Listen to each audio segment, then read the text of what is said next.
Hello everyone, Grant here. Today I have my newest LEGO model ready to show you all. It is a beaten down yet still inhabited medieval LEGO shack. There's a lot of cool techniques I used in this build to give it its really cool weathered look. First off, the landscape uses some colors that you don't typically see, along with the walls being made completely out of brown LEGO bars and the roof made from dark tan LEGO axles. Upon first glance, you might think that the build is incredibly fragile. Despite its look though, it's actually quite sturdy. I can easily pick it up and even turn it upside down without fear of it falling apart. Now, no matter how cool a build is, it's always important to look at the techniques used in the build to figure out what gave that build its cool look. Before we get to the shack itself, I'd like to mention a couple things outside. This rickety fence was achieved using a little known technique where you can wedge a bar in between two studs on a plate.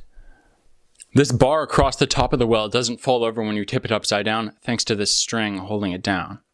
And this guy's lantern is made by connecting a small chain link in the back of a stud. Now, to transition from a regular brick into having LEGO bars for walls, you have several different options. You can either start out with a 1x1 stud with a hole in the center, perhaps you can use a LEGO clip, or even a LEGO neck bracket, all of which transition neatly into housing a LEGO bar. I used at least one of every single piece seen here, but there's a lot of unique pieces seen here too. For example, this musket, antlers, carrot stem, stump leg from a pirate, bucket handle, and a minifig hand on the end.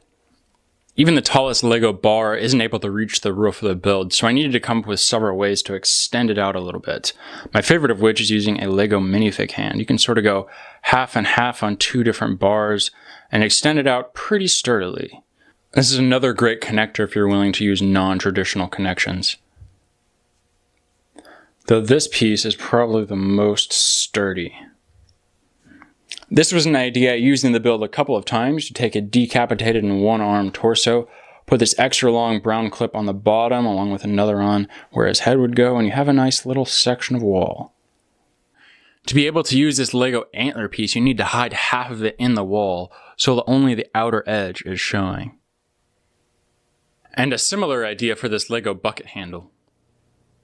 And now we move on to the roof, made entirely out of dark tan axles.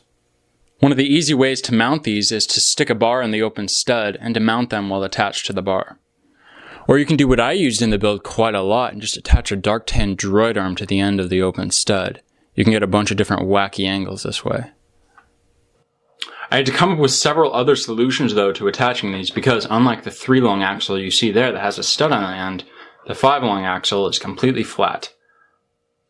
A 1x2 grill clips right into the side of the axle, as does this Technic piece, and this pair of minifigure legs. And the final technique I came up with for mounting an axle to the top of the build involves taking a small brown tread and clipping it to the side. Though you run into a similar problem with the tread that you did the axle, and nothing really attaches to it. Not a bar or a stud can connect.